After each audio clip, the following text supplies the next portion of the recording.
Assalamualaikum, selamat pagi teman-teman semua. Apa kabar? Semoga dalam keadaan sehat, amin.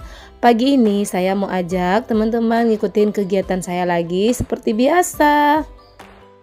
Seperti inilah kegiatan sehari-hari saya di rumah. Setelah saya mempersiapkan anak-anak untuk berangkat sekolah, saya lanjut untuk membersihkan rumah. Setelah saya lipat karpet yang satunya, saya lanjut nyapu. Oh ya, jangan salfok ya sama karpet yang satu itu.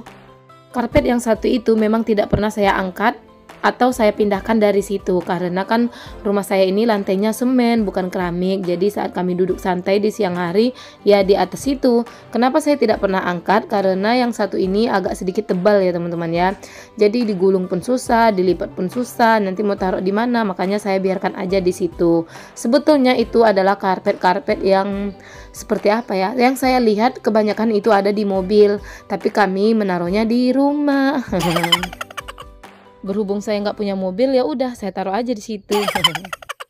Setelah sapu-sapu, saya mau singkirkan pakaian-pakaian yang ada di jendela, di kipas, pokoknya di mana-mana ada pakaian bergelantungan merusak pemandangan. Sekarang lanjut beresin kamar anak-anak. Ini itu kamar anak saya nggak terlalu besar ya teman-teman ya, hanya muat tempat tidur.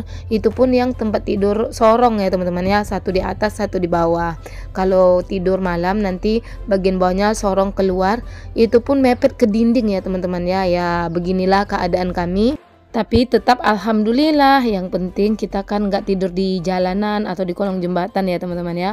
Soalnya di luar sana masih banyak orang yang lebih susah daripada kita. Jadi kita apapun yang ada sama kita, kita tetap bersyukur.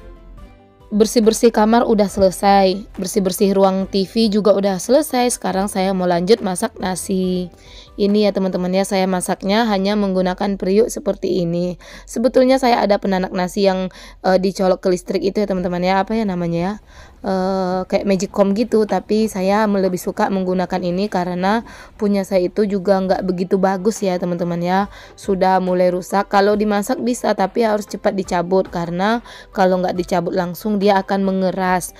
Karena itu saya masaknya di atas kompor aja menggunakan periuk.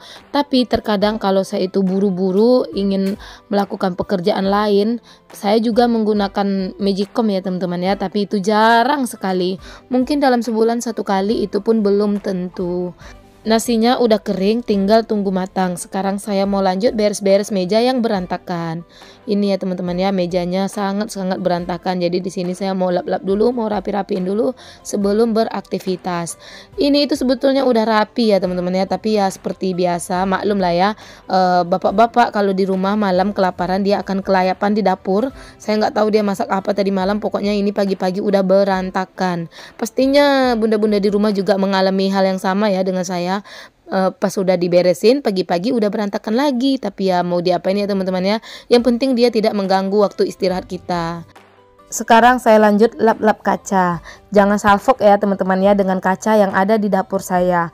Sebetulnya saya sudah pernah menjelaskan kenapa kaca itu ada ya teman-teman ya di dapur. Tapi sekarang saya mau jelaskan sekali lagi. Siapa tahu teman-teman yang nonton video saya hari ini belum nonton video saya yang kemarin-kemarin atau yang beberapa bulan yang lalu. Kenapa kaca itu ada di situ? Karena saya itu dulu punya lemari ya teman-teman ya. Tapi lemarinya itu udah rontok, udah nggak bagus. Tapi ada beberapa bagian dinding atau papan-papan lemari yang masih bagus. Jadi saya manfaatkan untuk bikin meja di dapur. Ya seperti ini ya teman-teman ya. Itu mejanya adalah bekas dinding-dinding lemari. Lemari yang saya punya itu kan ada kacanya, jadi kacanya itu masih bagus seperti yang teman-teman lihat ya. Terus saya bingung kacanya ini mau diapakan. Kalau dibuang sayang ya teman-teman ya. Kalau taruh di kamar nggak mungkin, soalnya kamar saya itu kecil dan sempit. Percuma juga saya nggak bisa ngaca di kamar. Terus setelah saya pikir-pikir panjang, setelah lama saya berpikir, akhirnya saya memutuskan untuk taruhnya di dapur aja. Makanya kaca itu ada di situ. Begitulah ceritanya ya teman-teman ya. Jadi teman-teman sekarang udah tahu kan kenapa itu kaca ada di dapur saya. Bukan karena saya masak pengen sambil berkaca-kaca, bukan. Lah, kenapa saya malah membahas kaca? Mungkin nggak penting ya teman-teman ya, tapi ya nggak apa-apa lah ya. Siapa tahu ada teman-teman yang bertanya-tanya kenapa kaca di situ. Jadi sekarang teman-teman udah pada tahu. Ya walaupun sebetulnya itu nggak terlalu penting ya. Setelah meja kompor udah saya bereskan, sekarang saya mau lanjut bereskan meja yang ini. Ini ya teman-teman ya, saya ada penanak nasi ini, tapi memang sudah tidak begitu bagus ya, soalnya itu udah lama. Saya nyapunya udah hampir beres. Di sini sampah-sampah plastik akan saya pisah ya teman-teman ya. Soalnya sampah-sampah plastik akan saya bakar, jadi saya taruhnya di sini aja. Kalau debu-debu atau pasir-pasir saya lanjut sapu buang ke belakang. Jadi kalau sampah-sampah plastik taruh di belakang nanti nggak bagus ya teman-teman ya, merusak pemandangan. Makanya kalau sampah plastik itu akan langsung dibakar kalau udah banyak seperti itu. Oh ya, jangan salfok ya teman-teman ya sama baskom hitam itu. Itu adalah baskom hitam untuk tempat piring kotor, khusus untuk piring kotor. Saya seperti itu ya teman-teman ya, soalnya kalau saya nggak bikin tempat piring kotor nanti berbahaya. Yang ada piring kotor tuh ada di mana-mana. Alhamdulillah, lantai dapur udah bersih. Sekarang tinggal masak-masak. Sekarang kita lihat dulu nasinya. Ini ya teman-teman ya, sepertinya nasi ini udah kering, udah matang sempurna. Jadi di sini saya mau aduk-aduk dulu. Ada nggak di sini yang sama seperti saya, masak nasi masih menggunakan periuk seperti ini? Kalau ada, ayo komen. Mari kita saling sharing, maksud saya.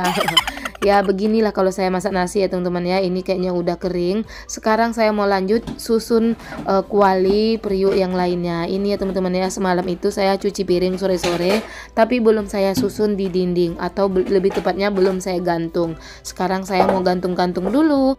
Kalau saya memang kayak gitu ya teman-teman ya, alat-alat masaknya seperti kuali, periuk dan lain-lainnya saya gantung di dinding dapur. Soalnya saya nggak tahu ya teman-teman ya mau taruh di mana lagi. Kalau taruh di dalam lemari kayaknya nggak bakal muat, itu kan agak sedikit besar. Setelah bagian dalam rumah beres, sekarang saya mau lanjut keluar rumah, bagian halaman. Ini itu halaman rumah saya memang tidak begitu luas ya teman-teman ya. Mungkin sekitar 2 meteran aja lebarnya dan panjangnya hanya beberapa meter. Tapi kalau nggak disapu tetap aja ya teman-teman ya, berantakan dan jorok. Jadi di sini saya mau sapu-sapu halaman dulu. Setelah itu nanti baru kita lanjut masak. Tapi tadi saya udah masak nasi ya teman-teman ya, tinggal masak lauknya aja. Jangan salfok ya teman-teman dengan pagar saya itu yang udah mereng. Itu ada penahannya dari dalam ya teman-teman ya. Ada kayu yang saya buat untuk menahan. Kalau nggak ditahan itu udah roboh. Kenapa dibiarkan begitu? Karena suami saya itu belum ada waktu untuk beresin. Lagian di sebelah itu udah nggak begitu banyak tanaman ya teman-teman ya. Udah pada dipindah ke belakang rumah. Teman-teman kan udah tahu kalau saya itu bikin atau buka lahan. Lebih tepatnya membuat kebun mini di belakang rumah. Kalau buka lahan ntar kesannya kayak luas saja ya teman-teman ya. Jadi lebih tepatnya membuat kebun di belakang rumah. Semenjak saya membuat kebun di belakang rumah, jadi di samping rumah itu udah nggak ada lagi tanaman, udah saya pindah-pindah semuanya ke belakang. Makanya pagar yang seperti itu saya biarkan aja. Kalau dulu teman-teman pasti lihat ya, bagian yang sudah pernah menonton video saya, di samping itu ada banyak cabai, tomat, kangkung dan pohon buah-buahan lainnya. Sekarang cabai dan tomat dan yang lainnya udah saya pindah di belakang, dan kalau pohon-pohon buah-buahannya udah saya pindah di tempat yang lain. Karena di sini itu tanahnya sempit ya teman-teman ya, udah mepet sama rumah tetangga dan mepet dengan lapangan voli. Saya itu udah nggak ada lahan untuk menanam pohon buah-buahan di sini, jadi saya pindahkan di tempat yang lain. Ini ya teman-teman ya, saya itu punya arah ke sini. Jangan salah paham, ini itu memang tempat sampah atau tempat pembakaran sampah, karena rumah yang ada di dekat sini itu udah kosong. Nyapu halamannya udah selesai, udah bersih. Ini ya teman-teman ya pemandangannya. Halaman saya ini nggak begitu luas, mepet dengan jalan, hanya berapa meter aja sisanya. Dan sekarang saya mau lanjut memasak. Tapi pas saya masuk rumah saya kaget ya teman-teman ya. Ini lihat rumah udah berantakan lagi. Padahal tadi saya udah bereskan ini duluan. Di sini ada sendal, ada mainan, ada entah apa-apa aja itu ya teman-teman ya. Begitulah kalau kita punya anak kecil ya teman-teman ya, rumah itu nggak bakalan bisa rapi atau bersih seharian penuh. Paling bersihnya hanya setengah jam aja, habis itu berantakan lagi. Tapi mau diapain lagi, mau marah nggak mungkin. Palingan nanti setelah beres masak saya lanjut beres-beres lagi. Tadi saya belanja ya teman-teman ya, saya beli tempe 1, daun sup, sama bawang perai. bumbu sup, roiko, dan bakso. Sekarang saya mau masak dulu ya teman-teman ya, tapi saya nggak buat video karena saya takut nanti durasinya kepanjangan. Jadi saya ucapkan banyak-banyak terima kasih kepada teman-teman semua yang sudah menonton video saya. Jangan lupa ya teman-teman ya untuk like, komen, dan subscribe. Jika ada kritik dan sarannya, teman-teman boleh tulis ya di kolom komentar agar saya bisa membuat video yang lebih baik lagi ke depannya. Bye bye teman-teman. Assalamualaikum.